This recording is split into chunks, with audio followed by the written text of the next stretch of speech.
Hello, you're watching A News. I'm James Ezimoha. Let's see your headlines. U.S. President Donald Trump vows tariffs after EU-Canada strike back. International Criminal Court takes Philippines Duterte into custody to face murder charges for drug war killings.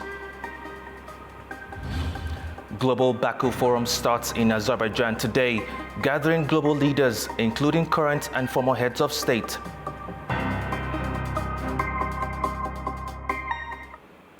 Thank you for joining us. We begin in the U.S., where President Donald Trump has imposed new tariffs on steel and aluminum imports. While the administration argues the move will protect American manufacturers, it has sparked global backlash and market turbulence. Meanwhile, concerns grow over rising costs for businesses and consumers. Our Obai Shabanda has more from Washington. President Donald Trump has imposed a 25% tariff on all steel and aluminum imported into the United States on Wednesday. The president said that his tariff policy is meant to protect U.S. manufacturing against what he says are unfair European trade practices that put American companies at a severe disadvantage. Responding to questions in the White House that his tariffs are contributing to market volatility and growing business concerns, President Trump acknowledged that tariffs will sometimes cause a, quote, disturbance, but that ultimately he believed that markets will eventually soar. President Trump said that his recent meetings with American business leaders indicated broad support for his economic and trade policies. He also brushed aside criticisms that his tariff policies, some of which he has subsequently delayed, were inconsistent. Trump said that he was being flexible with his tariff implementation due to supply chain consideration for American auto manufacturers. Regarding the steep drop in the stock market this week, President Trump responded to reporters that, quote, "You can't really watch the stock market." The tariffs on steel and aluminum mark the first time in Trump's second term that a set of tariffs have been applied to all countries. The tariffs may raise prices on key ingredients for American manufacturers, which could be passed on to consumers. Commerce Secretary Howard Lutnick has said that tariffs scheduled to go into effect on April 2nd will remain until Mexico and Canada demonstrate that they have taken significant action in preventing the smuggling of the deadly drug fentanyl into the United States. For the time being, despite the market downturn, the Trump administration believes that the benefits of these hefty tariffs will in the long term outweigh any incurred cost. I'm Ubi Shabander, A News, Washington, D.C. Canada has announced its response to the tariffs imposed by U.S. President Donald Trump. Starting from today, a 29.8 billion Canadian dollar tariff will be implemented. Authorities say the new measures are aimed at protecting the Canadian economy and strengthening the international fight against what it says is the unfair trade actions of the United States. Morning, everyone. Canada has promptly responded to the 25% tariffs imposed by U.S. President Donald Trump on steel and aluminium products, which began on Wednesday. Ottawa says that from today it will implement retaliatory 25% tax hikes worth nearly 30 billion Canadian dollars on American goods such as steel, computers and sports equipment. March 13th, 2025, 25% reciprocal tariffs on an additional $29.8 billion of imports from the United States. This includes steel products worth $12.6 billion and aluminum products worth $3 billion, as well as additional imported U.S. goods worth $14.2 billion for a total of $29.8 billion. The list of additional products affected by counter tariffs includes computers, sports equipment, and cast iron products as examples. These tariffs are in addition to Canada's 25% counter tariffs on $30 billion of imports from the United States in response to U.S. tariffs put in place on March 4th.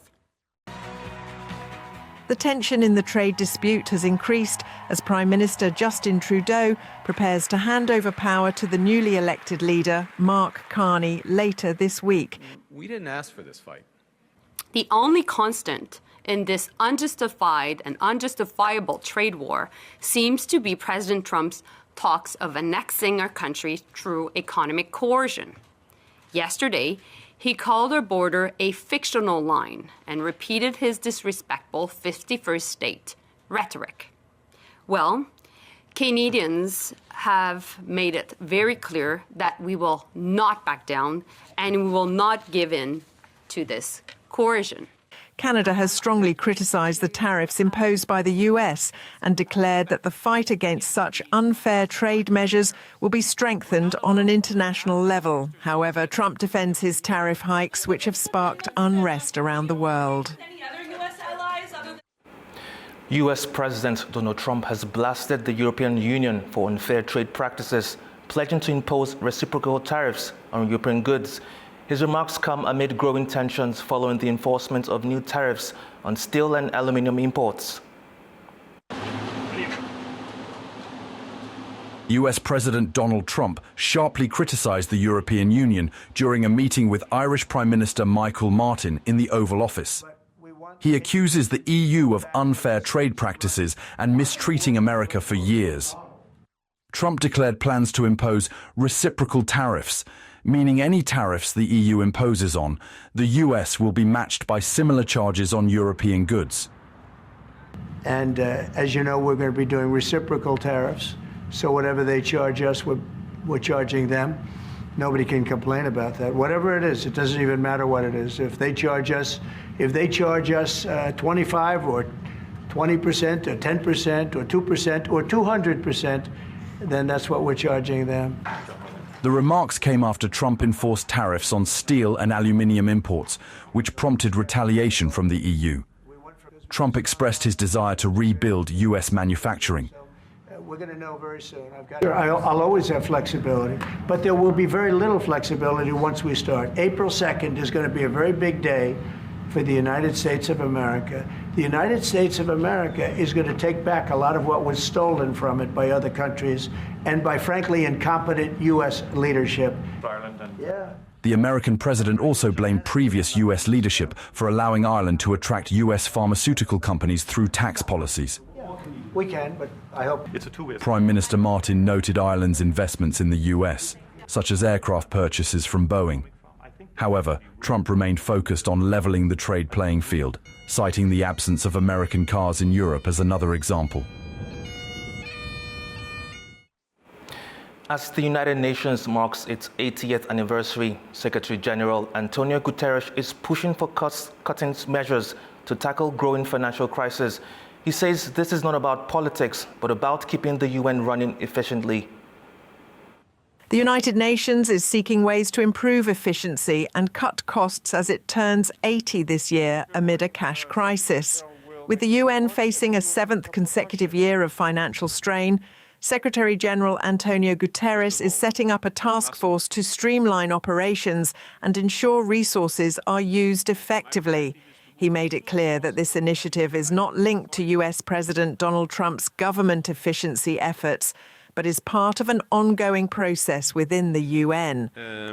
This is a continuation and an intensification of a work that we have always been doing. The financial challenge is significant. The UN's regular budget for 2025 is $3.7 billion, but not all member states pay on time. The US owes $1.5 billion in arrears, and China has delayed its payments by 6 months. With only 75 countries paying their dues in full so far, the UN has been forced to cut spending by 20% and freeze hiring. Budgets at the United Nations are not just numbers on a balance sheet. They are a matter of life and death for millions around the world. We must ensure value for money while advancing shared values. Guterres says reforms are crucial as global challenges grow and the UN must adapt to continue its mission effectively. Former Philippine President Rodrigo Duterte is expected to appear before the judge at the International Criminal Court in The Hague in the coming days. It's after his arrest in Manila on murder charges linked to his controversial war on drugs.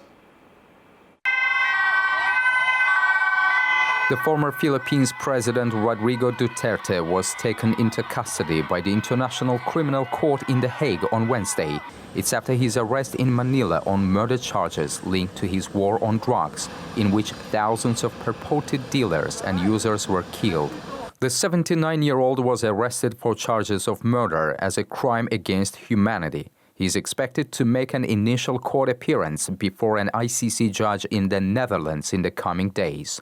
The court's arrest warrant accuses Duterte of orchestrating a brutal anti-drug campaign during his presidency from 2016 to 2022. The document alleges that he created, funded, and armed death squads responsible for extrajudicial killings of suspected drug users and dealers. Duterte's war on drugs was one of the defining policies of his administration, drawing sharp condemnation from human rights groups and world leaders. The crackdown reportedly led to thousands of deaths, with critics accusing Duterte's government of widespread human rights violations. Pro-Duterte supporters gathered outside the prison before his arrival. Rights groups and families of the victims hailed his arrest. Legal experts suggest that if the case moves forward, Duterte could become the first former Asian head of state to stand trial at the ICC. Turkey says it's ready to host any potential peace talks between Russia and Ukraine.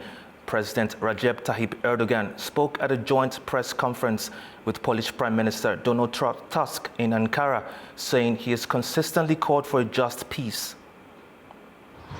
Turkey says it's ready to support a peace process between Russia and Ukraine, including hosting potential negotiations. President Recep Tayyip Erdogan made the comment during a joint press conference with Polish Prime Minister Donald Tusk in Ankara on Wednesday. Erdogan says he welcomes Ukraine's acceptance of a 30-day ceasefire in its ongoing conflict with Russia. He says he hopes Moscow would respond constructively. If recent developments pave the way for Russia and Ukraine to return to the negotiating table, Turkey is prepared to offer its full support. This region has endured enough conflict and war.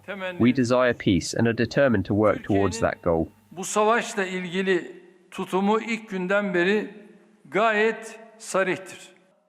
At the same time, Erdogan called for Turkey's full membership in the European Union as a way of increasing the bloc's strength. He also highlighted the importance of Turkey and Poland as strategic NATO allies, with both countries positioned on NATO's eastern and southern flanks. Meanwhile, Polish Prime Minister Donald Tusk also proposed that Turkey take an active role in initiating peace talks between Russia and Ukraine. Tusk says he welcomed the diplomatic efforts held in Saudi Arabia earlier in the week.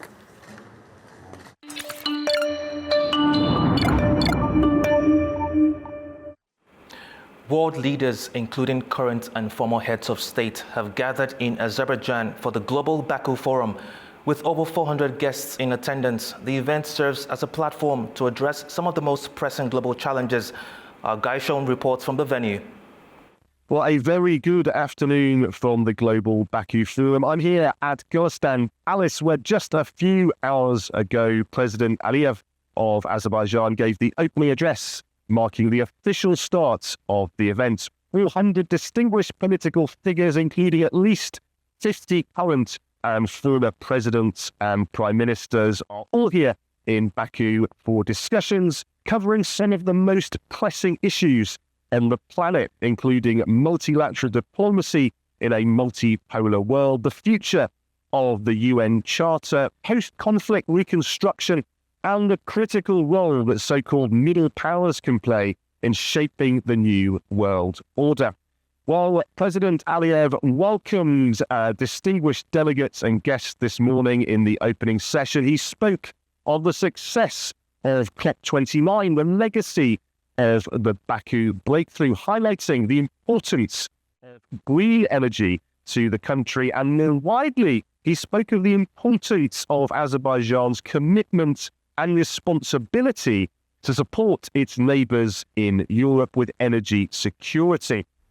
The president also went on to mention what he described as a coordinated fake news campaign during COP29, characterizing Azerbaijan as a petrostate despite Azerbaijan being responsible for just 0.1% of global gas emissions. President Aliyev specifically criticized the Washington Post, the New York Times, and the office itself of the French President Emmanuel Macron. He also reasserted his previous statement that the President of France had personally been involved in campaigning against Azerbaijan. Now, Azerbaijan's president then went on to speak poignantly of the importance of not forgetting the suffering of people due to the Armenian occupation of Karabakh. He expressed that sometimes, as he put it, you have to use force to achieve justice and secure peace. He also described the liberation as a demonstration of international justice. The president also underlined the importance of moving forward and working towards peace right across the region. Returning to President Trump, President Aliyev wished the new US administration success in the task he described as draining out the swamp of corruption. He made particular reference to the organization USAID and its support to offending Armenian groups around the world. He also drew a clear line of distinction between past and present US presidents in the area of bilateral relations between America and Azerbaijan. He referred to conflicts in both Iraq and Afghanistan, saying when they needed us, we were with them.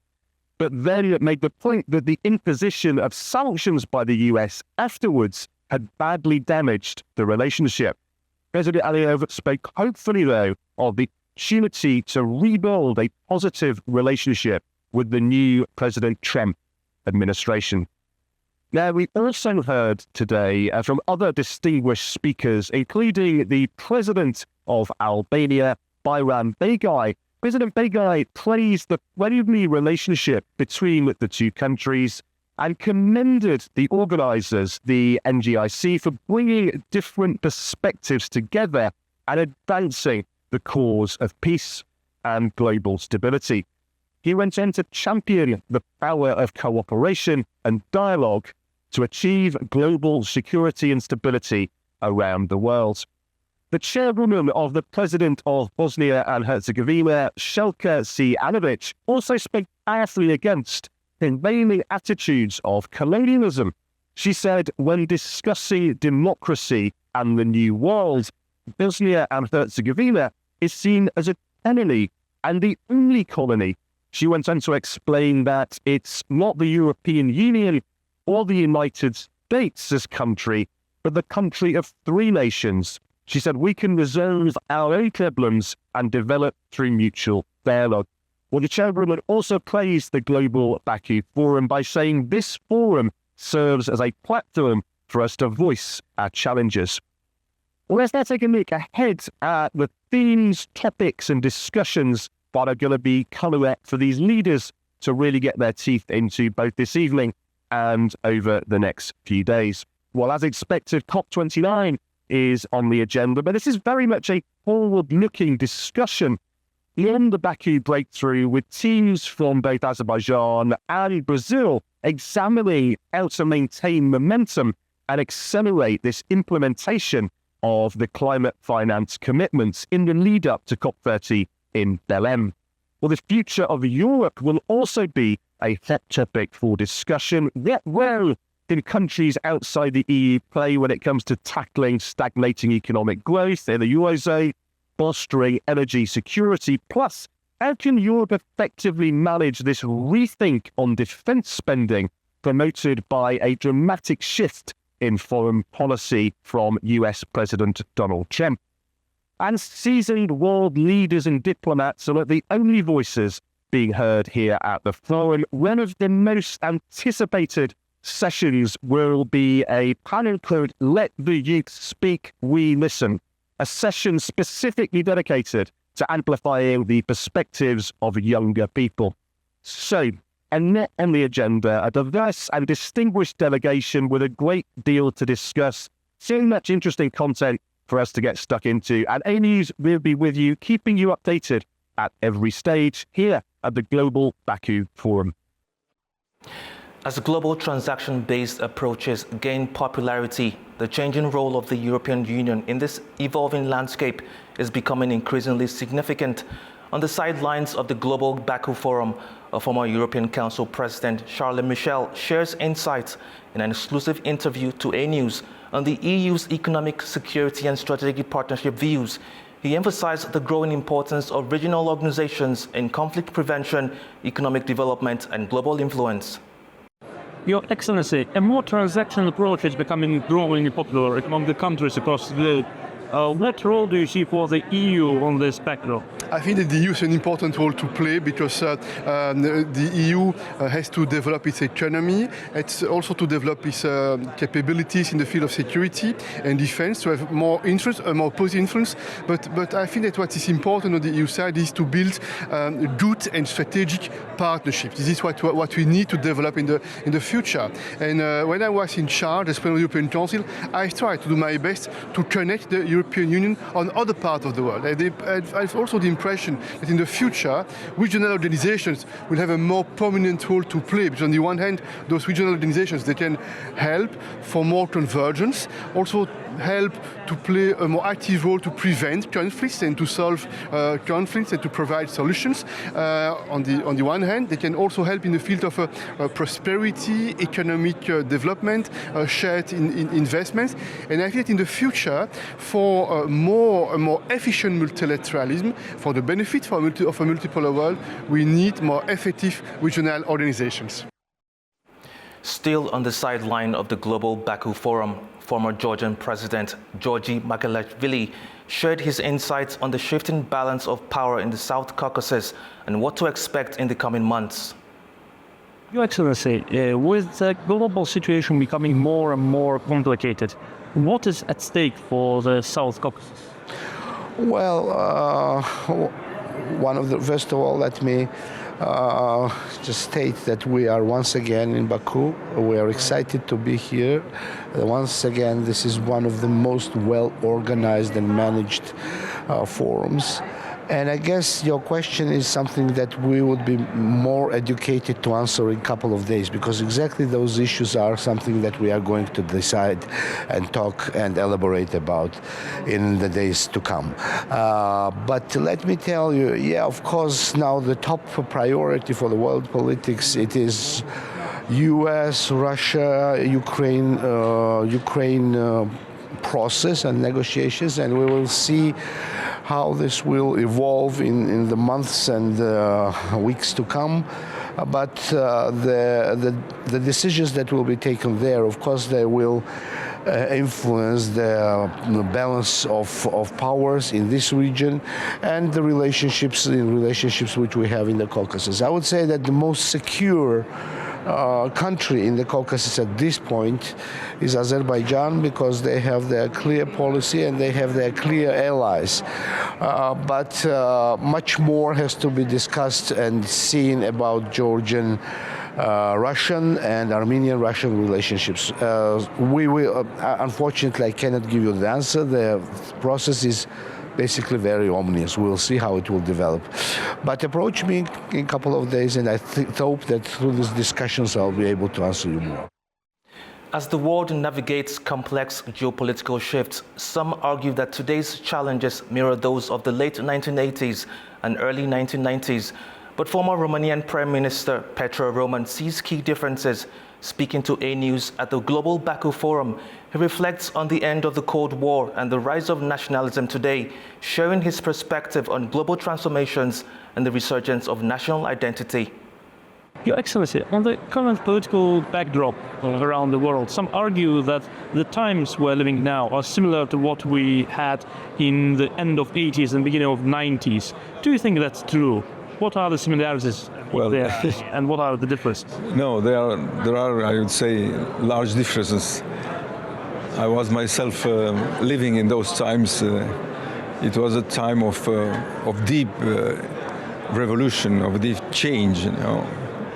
The era of the Cold War was ending, and a great, huge hope was emerging.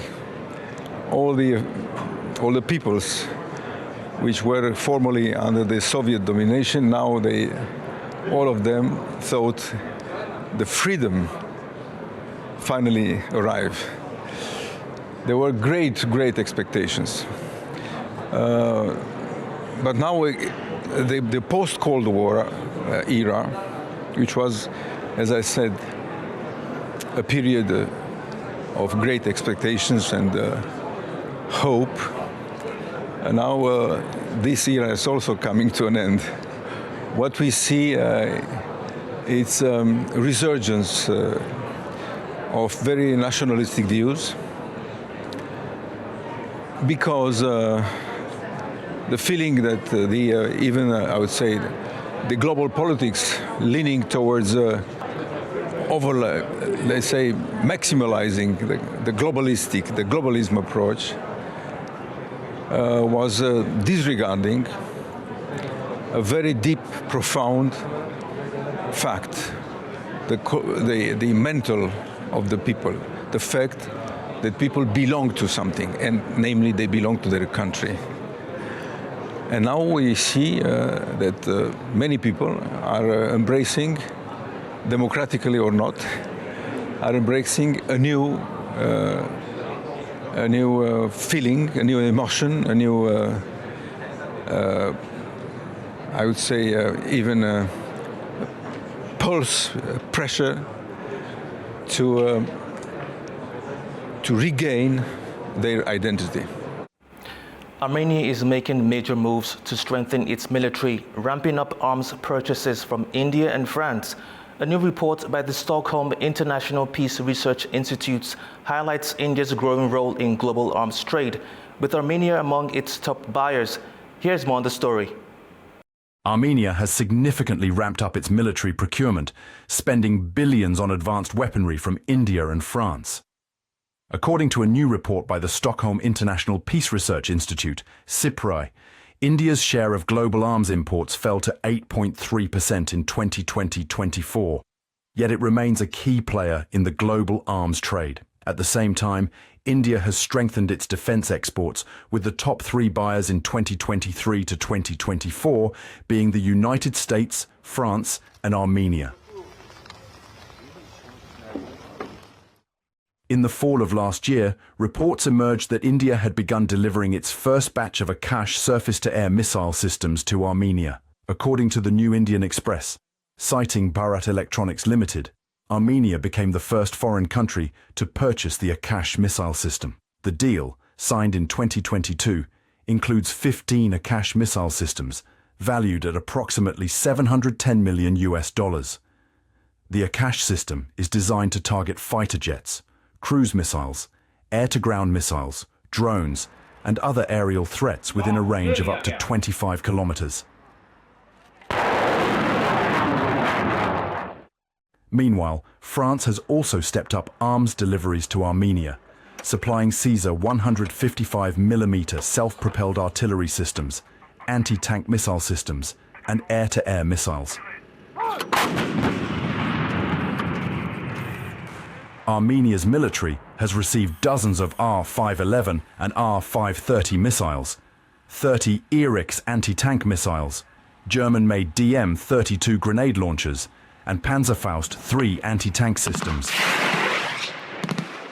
Additionally, Armenia has acquired 500 French-made Apilus rocket launchers and 50 US-made BGM-71 Tau anti-tank missile systems. These large-scale arms acquisitions reflect Armenia's efforts to modernize its military amid ongoing regional security challenges. A 4.4 magnitude earthquake has struck southern Italy early Thursday morning, causing damage in Naples. Residents spent the night outdoors amid fears of aftershocks. Naples was jolted early Thursday morning after an earthquake struck southern Italy. The 4.4 magnitude tremor, with a shallow depth of 3 kilometers, was felt near Pozzuoli, just west of Naples. Many residents spent the night outdoors or in their cars, fearing more aftershocks. Damage was reported across the city, including in Bagnoli, where a ceiling collapsed, cars were damaged, and a church's bell tower were affected. One person was rescued from a partially collapsed house, but no fatalities have been reported. Minor aftershocks followed, heightening concerns. I was sleeping and suddenly I heard a terrible bang. I had never heard one so loud. It was a very bad moment. Then, of course, when I got up, I turned on the lights and saw that my house is full of cracks. There are cracks everywhere. It was very strong, very impressive. It's true that we are partly used to it here, but it was still very strong. You can see the damage. Power outages and train delays were reported in Naples, and schools in Bagnoli were closed for stability checks. Civil protection officials have launched a damage assessment operation and established a coordination centre in the region. 12 years ago today, Pope Francis was elected as the head of the Catholic Church. However, this anniversary is marked under unusual circumstances. The 88-year-old pontiff remains hospitalized in Rome, battling pneumonia and other health complications. As Catholics around the world pray for his recovery, concerns grow over his ability to continue leading the Church.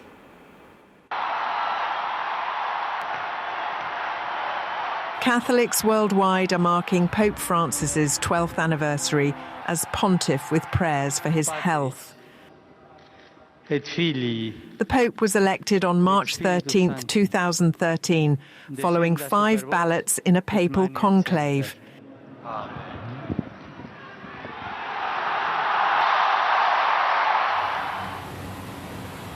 He has been in Rome's Gemelli Hospital for nearly a month, receiving treatment for double pneumonia and other infections. While no special events are planned for the occasion, the anniversary remains a public holiday in the Vatican, as it is every year. With the Catholic Church gearing up for the 2025 Holy Year and millions of pilgrims expected in Rome, the Pope's health continues to be a major concern.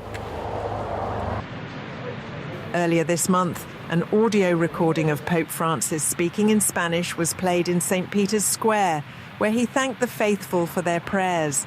His voice was weak and breathless.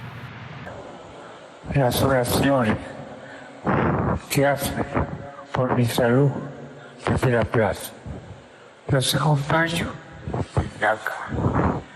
Que Dios los bendiga y que la Virgen cuide. Gracias.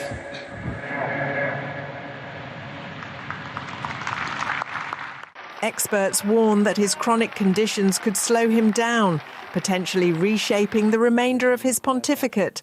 Doctors also state that the Pope is stable, but his condition remains complex. Certainly, up until yesterday, we were still far from a mild situation because he is relying on non-invasive ventilation and high-flow oxygen therapy. These are rather extraordinary oxygen treatments. They are essentially the antechamber to intensive care. However, improvement is underway. We still do not know how long this improvement will continue. Despite his illness, Pope Francis has continued some of his duties, joining Vatican prayer sessions via video link and signing official decrees from his hospital room. However, his prolonged hospitalization, now the longest of his papacy, has sparked speculation about his future. The Pope has always said the papacy is for life, but questions remain about whether he might resign, like his predecessor, Benedict XVI. For now, the Vatican states that Pope Francis is making progress. With Easter approaching and his schedule uncertain, many are closely watching what the future holds for the leader of 1.4 billion Catholics. The contents of a Herculaneum scroll unseen for nearly 2,000 years has been revealed using artificial intelligence. Reports say it could potentially reveal new insights into ancient philosophical writing. The fragile papyrus was virtually unrolled by scientists, uncovering Greek texts believed to be linked to Epicurean thought. Unseen for nearly 2,000 years, this fragile piece of papyrus could reveal brand new ancient philosophical writings. Scientists have used artificial intelligence to discover the contents of this Herculaneum scroll, that was buried by Mount Vesuvius in 79 AD. It's so delicate that it would fall apart if it was to be unraveled, so scientists used high-resolution X-ray scans and AI to detect the faint ink and open it virtually. The technical methods, and in particular the machine learning and AI that we use, at this stage aren't concerned with the text. So these methods focus on the images, and they are in fact looking really, really closely at the surface of these scrolls. So we've zoomed in essentially with an X-ray microscope is how you can think of this. And we're just looking at very, very detailed structures on the surface and identifying where there's ink. It's one of 3 that are housed at Oxford's Bodleian Libraries in the UK, and work is ongoing to improve software methods to read the entirety of the scrolls. One of the first words is written in ancient Greek. At the time, literature was heavily engaged with philosophy, especially Epicureanism. This breakthrough marks a major step in deciphering the ancient scrolls without damaging them. Researchers continue to analyze the text, which could reshape our understanding of ancient literature and mind.